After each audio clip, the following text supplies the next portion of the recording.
So now we're going to talk about how to light your pilot light on your gas fireplace. Occasionally, pilot lights will blow out with a heavy wind. Sometimes homeowners will just leave these fireplaces off. We're going to walk you through the process on how to light your pilot light. Step one, you want to make sure that the gas is turned on. At this fireplace here, the homeowner has currently have the gas turned off. So we're going to go ahead and turn this back on.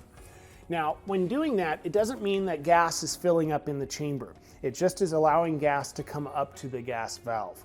We're going to then now look at our gas valve in the firebox. Now, as you see here, there's a slight white indicator. That lines up with the off currently.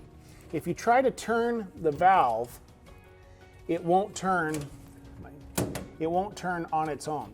You have to gently push this in to turn it. Now it's in the pilot setting, so this white indicator is lining up with pilot.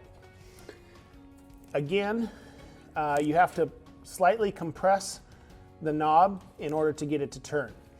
When you push and hold this knob in, that is letting a small amount of gas go up to the burner compartment.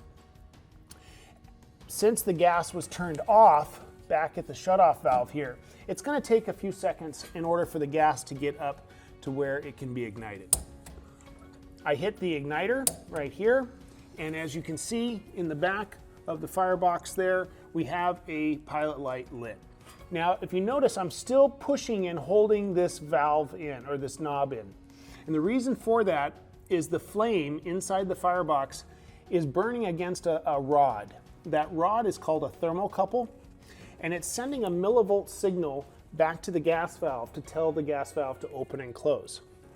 Now that I've released the knob and the pilot light is still on, we're going to then move this knob to the on position. So again, I push the valve in, turn it to the on position. Now we're all done and we can close the door. Most gas fireplaces are controlled with a wall switch. So we're going to go ahead and turn that wall switch on.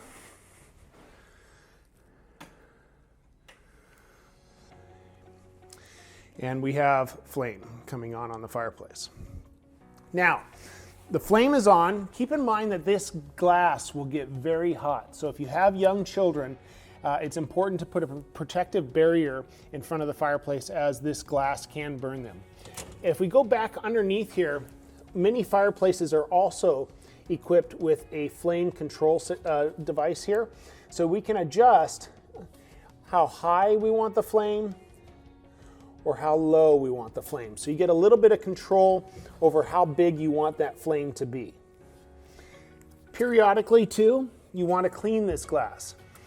You can see as the fireplace starts up that there's a little bit of fogging moisture behind the glass. That's completely normal.